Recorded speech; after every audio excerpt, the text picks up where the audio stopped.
புனிதமான கங்கை என் காலடியில் ஓடிட்டு இருந்தது. அந்த பழங்காலத்து நெருக்கமான ஊரில் நான் ஓடாத தெருவே கிடையாது.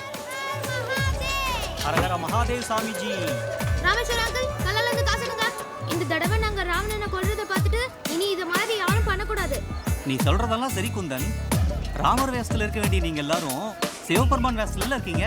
ஆமா, ராமர் தான் மனைவியை காப்பாத்துறதுக்கு. ராமர் அவரே வந்தா நல்லா இருக்குமா சொல்லுங்க பார்க்கலாம். அதான் எங்களை அனுப்பி வச்சாரு. யோசிச்சு பாருங்க, என்ன இருந்தாலும் நாங்க அவரோட க்ளோஸ் ஃப்ரெண்ட்ஸ் தானே. இந்த புடி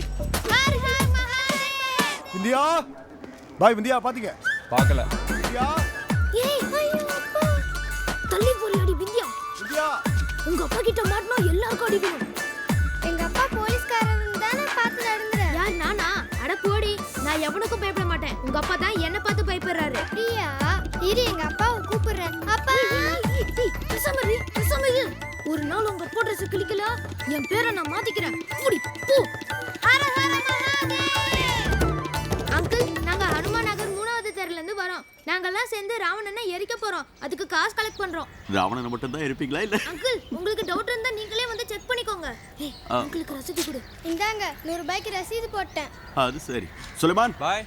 ஒரு 100 ரூபாய் எடுத்துட்டு வாப்பா. சரிண்ணே. அதுக்கப்புறம் வேற ஏதாவது.